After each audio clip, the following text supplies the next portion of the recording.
So glad that you're with us. It's AFA Today from the city of New York and from the offices of the AFA Today daily broadcast. Kevin McCullough, glad to welcome you in.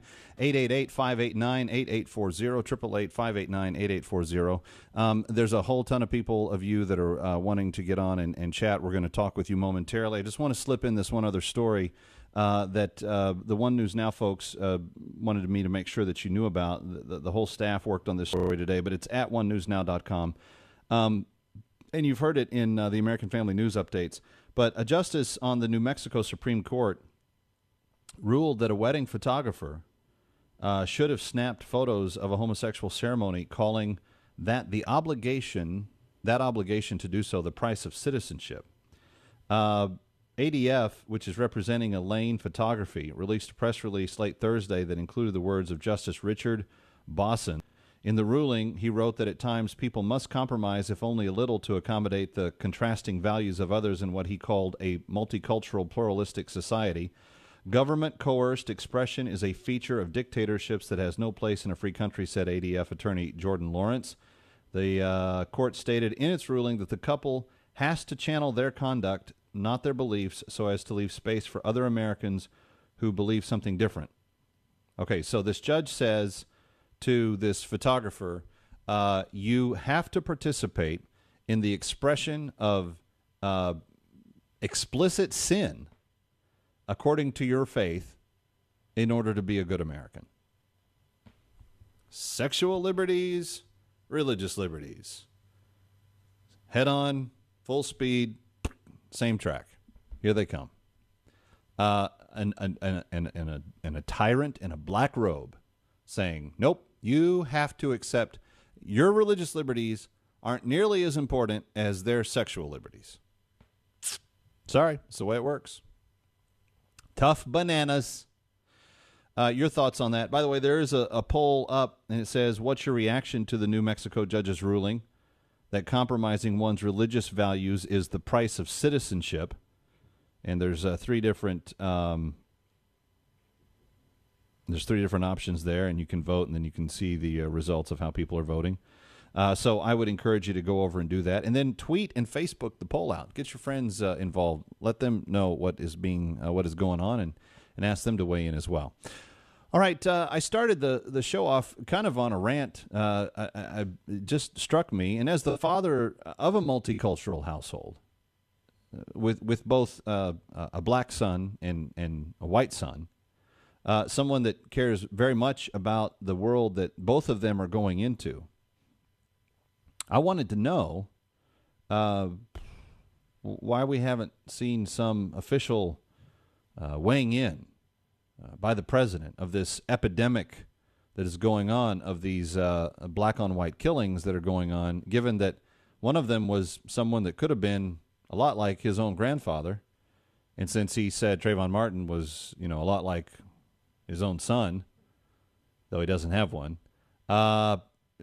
is it too much to expect that the president's going to be even-handed in his observance of race-on-race violence, racially motivated violence, racially motivated hatred, and in this case, the beating death of an 88-year-old man by two young black kids that were hulking figures, bigger than the guy.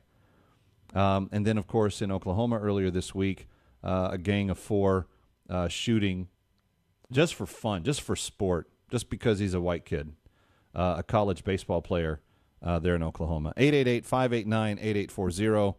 Let's talk to Don in Arkansas. You're next. Don, welcome. You're on AFA Today with Kevin McCullough. Glad you're here. We lost Don. Okay. Let's go to Jackie. I don't know where Jackie's calling from, but Jackie, you're next. Welcome. I'm from Tennessee. Well, welcome anyway. Okay. Thank you, sir. First of all, I am a white woman and just happened to be at one time engaged to a man that was black. God rest his soul.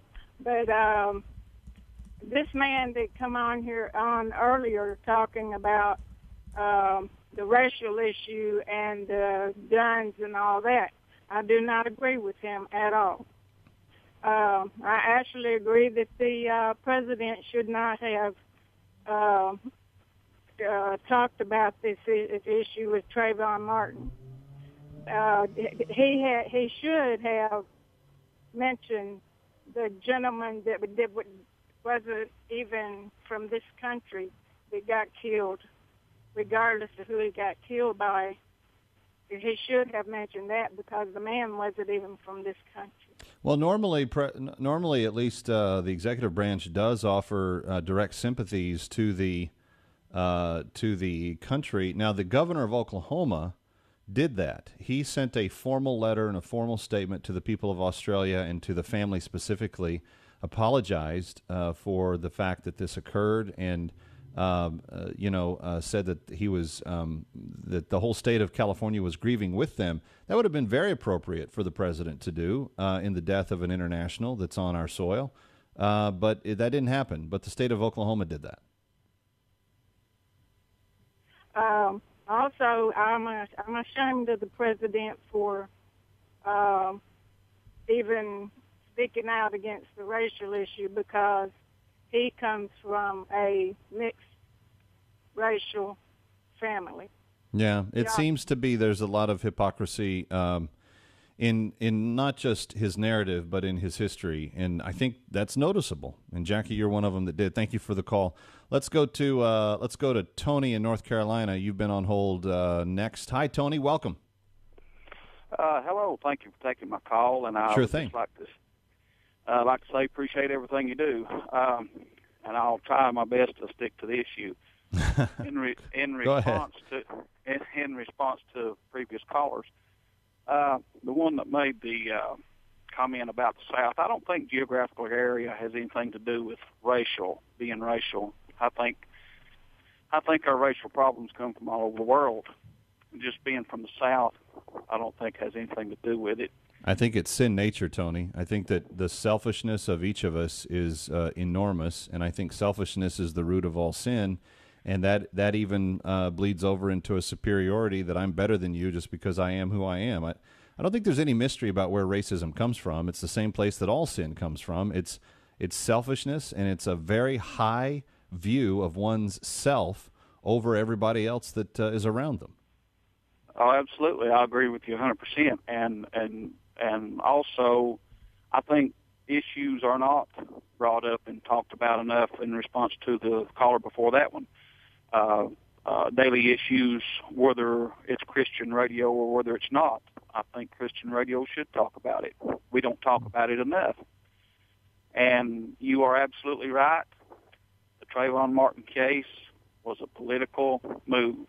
Absolutely. Why are the other ones not being talked about? Thank you much. It was an embarrassing moment for the administration, Tony, and I think it's a missed opportunity on this one. This is an opportunity where he could say, "Look, I really am consistent with what I believe and say." So again, if this was racially motivated, we've got to address that, and we've got to say that it's a wrong thing to do. If we're going to be fair, if we're going to be people of integrity, if we're going to have any degree of honesty and take ourselves seriously at all. I mean, if we don't, then let's just say, okay, it's just a big game. It's just, okay, whatever. We're just full of it. We're just blowing smoke all the time. That's the way it works in politics, and we're just politicians. If that's what it is, just tell us. But if there should be a modicum of integrity to the process, of genuine sincerity to the issue, then do what is necessary to tell the truth. Make it consistent. Treat all men equally. If you want to see change occur, let that change begin with you. And that's not just a message to the president. That's a message back to me and to every single person listening. If we want a different world, we're the ones that must create it. For the good or the worse, if we want it to be different than it is, it's going to occur as we decide to give our efforts to it. 888-589-8840. Let me go to Jimmy, who's calling from Georgia, he wants to weigh in on the New Mexico story. Jimmy, welcome. You're on AFA Today with Kevin McCullough. Glad you're here. Hey, sir. It's great to talk to you. Thank you. First off, I think objective reality, to those of us who live in the real world, this is judicial tyranny. But I had something I've been thinking about a lot lately. I can't help but wonder what would be the reaction among the American people at large if Christian business owners, and specifically those that their business centers around events, occasions, photographers, bakers, caterers, florists, if they were to put a big sign up in their business, prominent, so you couldn't miss it, saying that a portion of all our profits are donated to the American Family Association. By doing business with us, you're supporting natural marriage and Christian values. Thank you. Please come again. You're asking what would happen to them as businesses, or what? What's the point of the hypothetical? I can't help but wonder. I would love to get your thoughts on that. Well, I think that that would help some customers self-select themselves away from. But I also think that, like the cases in New Mexico, for all we know, this was a case in which that couple targeted this photographer and specifically went after him because of that. So it actually might have a worsening effect on the issue being argued here, because it would be easier for the other side to know which ones to go test and to go after. To see if they would uphold, the most recent politically correct ruling by some court. If that makes any sense. Oh, yes, it does. It's just something I've been hammering around in my own head. Yeah, no, well, Jimmy, trust me, the headlines these days, there's got to be something wrong with you if we're not having things circle around in our heads. Because these attacks are coming so fast and furious. 2 weeks ago, I started the week by saying, a pastor prevented from participating in the event with Martin Luther King, the commemoration. And every day since then, every day we've been on the air, there's been a different story in the news somewhere that has pitted sexual, quote, liberties, evidently constitutionally protected, the way these judges are talking, against religious liberties, which technically are constitutionally protected. Which is what makes it a little bit odd, because it's an imaginary liberty against an actual liberty. Oh, and yesterday we're talking about the Bradley Manning sex change thing. I gotta share this with you, friends, because this is there's more of this on the Kevin McCullough show tonight that we'll get into. But I actually have people making the argument on the Facebook page.